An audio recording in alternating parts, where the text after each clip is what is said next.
The degradation of these people is so complete, as shown here, that their sex satisfaction and climax come only in being tortured themselves, of inflicting torture on others. Even the blasphemy of the human body is depicted in this devilish, sadistic shot, becoming more and more common on our newsstands of America.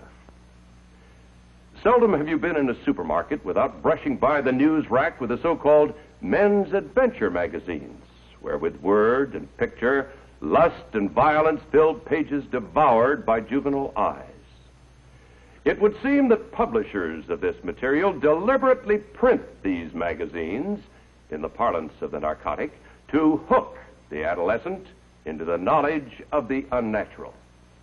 These publishers know well that once so exposed, the insatiable curiosity of youth will cause him to delve deeper and deeper into this grotesque material until his utter depravity is complete.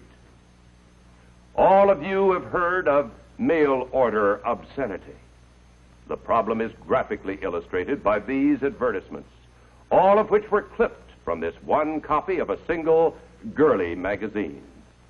In these, as well as in all the other groups of magazines, the rawest materials can be ordered through the United States mails.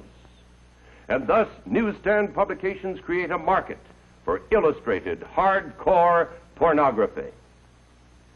After these displays, you probably think that there couldn't be anything worse. But perhaps the most insidious single group of publications is the cheap pocketbook. In page after page of these so-called novels, sex organs, positions of intercourse, abnormal sex practices of every kind are described with intimate physical detail. Nothing is left to the imagination. An invitation even is extended to the reader to come join the fun. Teenagers particularly are liable to pull down the corners of the obscene passages, the more readily to dwell on them over and over and over again. And the teenager soon gets to recognize the publishers of the worst material and seeks out their products.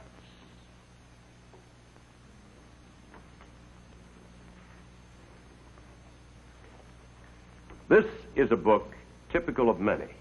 It is called Sex Jungle.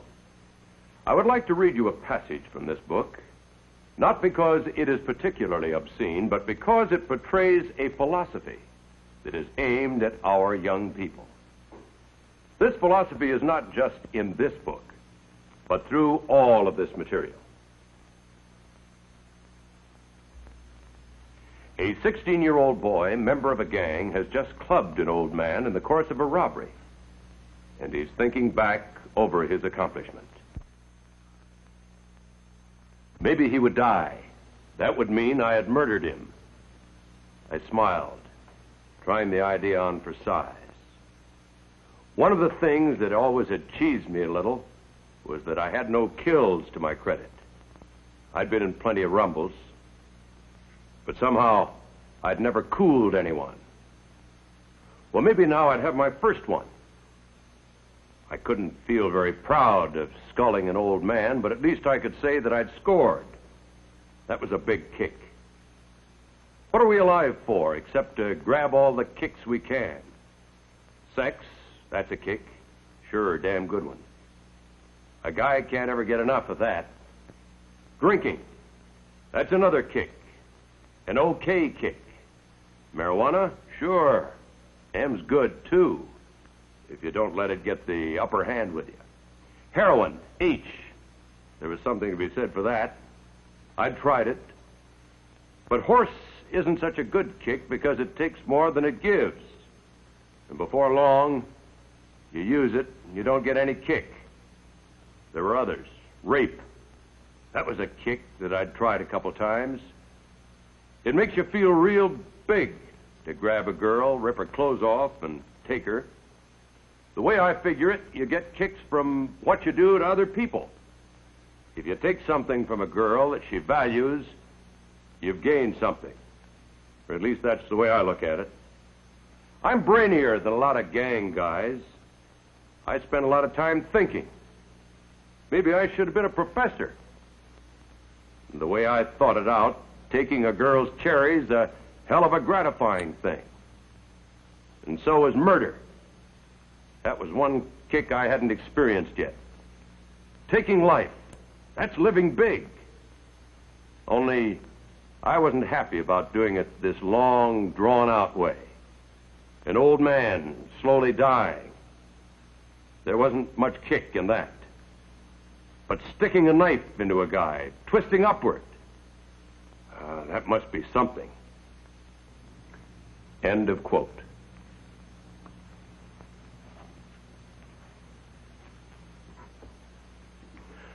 I repeat, my friends, I have not shown you these pictures and quoted from this material merely to shock you or make this presentation sensational.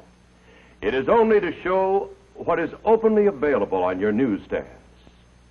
And think of this. What you have just seen is not the worst material available. And yet, even this required editing to make it suitable to be shown in this film. The vast majority of this material is too obscene to show or to quote to you. Well, certainly other factors are contributing to the moral decay that concerns so many decent people today. But isn't it reasonable to presume that material such as you've just seen is one of the major factors? And it is important to realize that even if you knew that your own children would never, under any conditions, buy or read this material, if you knew this, and you can't know this, you must realize that they are constantly exposed to those who do read this material and who might be triggered into compulsive acts of sex violence. As I said before, the most insidious feature of these publications is that they glorify crime and ridicule law and authority. Vice is presented as fun. This warped idea of fun has contributed to the fact that 1 out of every 20 children born in the United States last year was illegitimate. The rate of illegitimacy has been steadily climbing. And the care of these children costs taxpayers $1 billion a year in government aid. This does not take into account the human misery or suffering that cannot be measured in dollars and cents. What these publications promote as fun has helped to increase the spread of venereal disease in this country. Reported syphilis has increased more than 300% in the last 5 years. The incidence of gonorrhea has been steadily rising. One segment of the increase occurs among the expanding homosexual population. But even more startling is the fact that the greatest increase in venereal disease is among children 10 to 18 years of age. The increasing crime rate also parallels the increase in obscenity. A vicious crime of violence, murder, forcible rape, or assault to kill is being committed every 3 minutes. The total cost of crime in human waste, misery, tax, and material loss is beyond calculation. Sex-mad magazines are helping to create criminals faster than we can build jails to house them. This $2 billion a year racket is challenging every mother and father in this country and everyone interested in the welfare of our children. The question is this: do you want your children stimulated and driven into an early, unstable marriage before they have had a chance to achieve the economic, educational, and emotional stability necessary for family life? Do you want your son enticed into the world of homosexuals, or your daughter lured into lesbianism? Do you want either of them to discover how to get sexual gratification by inflicting pain on themselves or by torturing other people? Do you want them to lose all chance of a normal, happy married life. Opponents to the control of obscene literature state that the circulation of this material is the price we pay for freedom in this country. But the United States Supreme Court does not agree. Smut peddlers do not have the right to contaminate our society. This is a nation of laws, and you and I have a constitutional guarantee to police protection of our welfare. The law is our weapon. Here in a typical courtroom, a judge is instructing the jury in the case of a smut peddler. Ladies and gentlemen of the jury, Lakewood has a valid constitutional legal ordinance prohibiting the publication, sale, or distribution of obscene material. It is under this law that the defendant herein was arrested and prosecuted. The Supreme Court of the United States has clearly stated that obscenity is without constitutional protection. The Supreme Court has defined obscenity as material which deals with sex in a manner appealing to the prurient interest. That is, material having a tendency to excite lustful thoughts. It might be well to point out that it is not necessary to prove that this material has led to an act of violence or sex crime, but merely that the material taken in itself is obscene.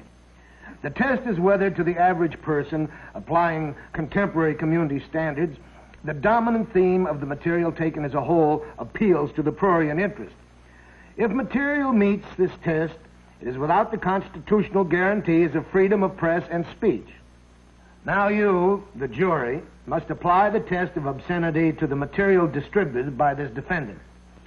You, ladies and gentlemen of the jury, are the sole triers of the facts in this case. The application of this legal test to the evidence is to be made by you and you alone. You, in effect, by your decency, determine the level of morality in this community. You, indeed, are the peers of the community. And so, my friends, the question is whether you consider publications, samples of which you have seen in this film, to be below your community standards. To find the answer, ask yourself these questions. Would you display this material on your living room table? Do you find such material in the living rooms of your friends and neighbors? Would you read stories from these publications to your family or friends? Would you undertake to sell this material from door to door? Of course you would not. Your community standards are far above this depraved material. Now, what can you do to solve the problem? You've seen the nature of the problem.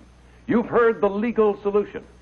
But what can you as an individual in your own community do? First, start with your own home.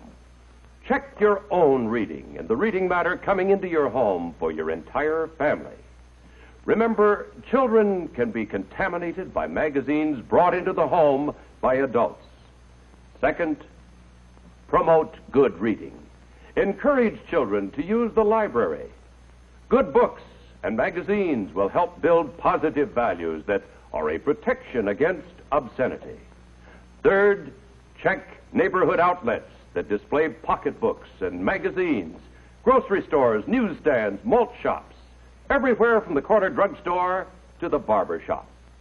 And if you find obscenity for sale, call it to the attention of the owner. Remember, trading in stores that sell salacious material supports the obscenity racketeers. Fourth, report objectionable material to the police. Every arrest and prosecution, every conviction is a step in the education of the public to the solution of the problem. Remember, the law is your weapon.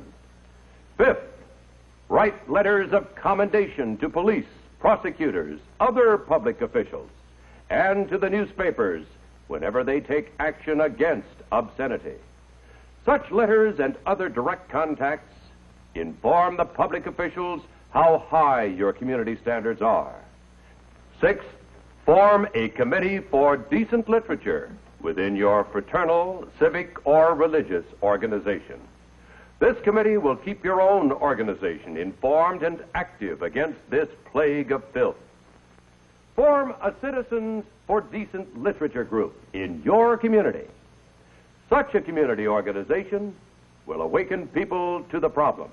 It will provide speakers and other means to educate the public and arouse public opinion, which will support the police and prosecutors so that prompt, vigorous enforcement of the law can be expected.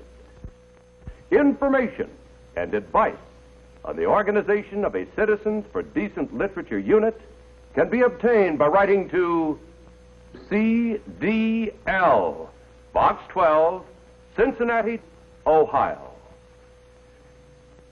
So you can see from what I have told you and shown you today that a moral decay is spreading through our country and our society. This same type of rot and decay caused 16 of the 19 major civilizations to vanish from the earth. Magnificent Egypt, classical Greece, imperial Rome all crumbled away, not because of the strength of the aggressor, but because of moral decay from within. But we are in a unique position to cure our own ills. Our Constitution was written by men who put their trust in God and founded a government based on His laws. These laws are on our side. We have a constitutional guarantee of protection against obscenity. And in this day especially, we must seek to deliver ourselves from this twisting, torturing evil. We must save our nation from decay and deliver our children from the horrors of perversion. We must make our land, the land of the free, a safe home. Oh God, deliver us, Americans, from evil.